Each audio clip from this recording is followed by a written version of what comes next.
जब हम middle east का नाम सुनते हैं तो सबसे पहले जो तस्वीर हमारे जहन में बनती है वो होती है युद्ध, आतंकवाद और कभी ना रुकने वाला संघर्ष। लेकिन बहुत कम लोग जानते हैं कि यही जमीन इंसानी इतिहास की सबसे पुरानी और सबसे महान सभ्यताओं की जननी है।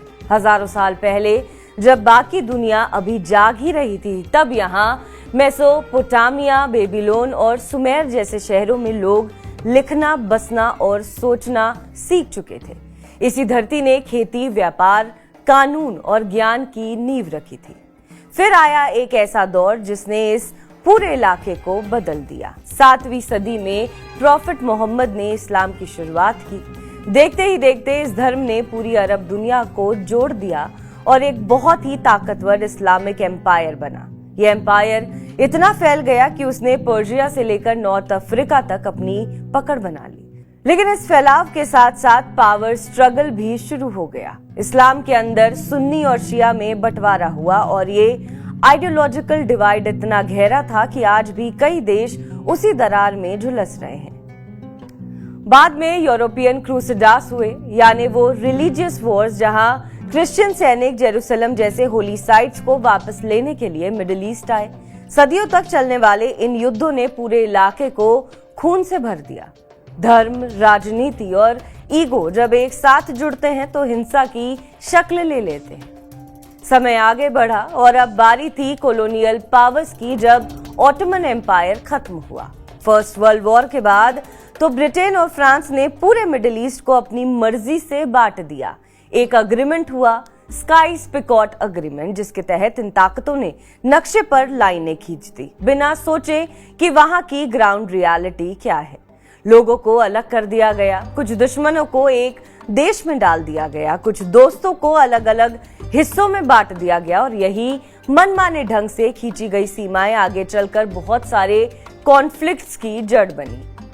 1948 में एक और बड़ा मोमेंट आया जब इजराइल बना। यहूदियों को एक होमलैंड मिल गया, लेकिन इसके साथ ही लाखों पैलेस्टीनियंस को अपनी जमीन छोड़नी पड़ी। तब से लेकर आज तक इजराइल पैलेस्टीन कॉन्फ्लिक्ट कभी ठंडा नहीं पड़ा। 1967 में 6 डे वॉर यानी 6 दिन का युद्ध और 1973 में योम किपुर वॉर जैसे बड़े युद्ध हुए और तब से ये रीजनल कॉन्फ्लिक्ट ग्लोबल पॉलिटिक्स का हिस्सा बना। फिर शुरू हुई तेल की पॉलिटिक्स। जब पता चला कि मिडिल ईस्ट के पास दुनिया के सबसे बड़े ऑयल रिजर्व्स हैं, तो सारी बड़ी पावर्स की निगाहें इस पर टिक गई। अब लड़ाई सिर्फ जमीन की नहीं रही, अब वो इकोनॉमी, एनर्जी और इन्फ्लुएंस की लड़ाई बन गई। अमेरिका, रूस और बाकी पश्चिमी देश इस रीजन में अपनी पपेट गवर्नमेंट्स चलाने लगे। कुछ शासकों को उठाया गया, कुछ को गिराया गया, बस जो उनकी स्ट्रैटेजी में फिट बैठे। फिर आया 9/11, एक टर्निंग पॉइंट जिसने मिडिल ईस्ट को पूरी तरह से बदल दिया। अमेरिका ने पहले अफगानिस्तान पर हमला किया, फिर 2003 में इराक पर। सद्दाम हुसैन को हटाया गया, लेकिन जो पावर वैक्यूम बना उसने चीजों को और खराब कर दिया। यहीं से उभरा ISIS, एक एक्सट्रीमिस्ट संगठन जिसने पूरे रीजन को खून और डर के साए में डाल दिया। उसने शहरों पर कब्जा किया, महिलाओं को बंदी बनाया और दुनिया भर से कट्टरपंथियों को अपनी ओर खींचा। 2011 में शुरू हुआ अरब स्प्रिंग। शुरू में ये एक पीसफुल प्रोटेस्ट मूवमेंट था। लोग डेमोक्रेसी, फ्रीडम और डिग्निटी की मांग कर रहे थे, लेकिन बहुत से देशों में ये मूवमेंट केओस में बदल गया, खासकर सीरिया में, जहां एक पीसफुल प्रोटेस्ट सीधा सिविल वॉर में बदल गया।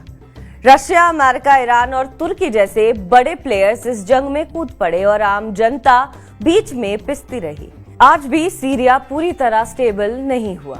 लेबनान में पॉलिटिकल कोलैप्स हुआ, यमन में प्रॉक्सी वॉर शुरू हुआ और लीबिया में ट्राइबल कॉन्फ्लिक्ट अब भी जारी है। इन सभी देशों की एक कॉमन कहानी है: broken governments, foreign interference, sectarian divisions और एक पीढ़ी जो सिर्फ वॉर और डिस्प्लेसमेंट में जी रही है। अगर कोई पूछे कि आखिर इतनी वॉयलेंस और इंस्टेबिलिटी मिडिल ईस्ट में क्यों है, तो इसका जवाब बहुत लेयर्ड है। ये सिर्फ रिलीजन की लड़ाई नहीं है, ये एक कॉम्बिनेशन है colonial injustice, oil politics, ideological divisions और ग्रेट पावर राइवलरी का। और जब इन सब चीजों को एक ही जगह पर डाल दो तो फिर शांति टिक नहीं सकती।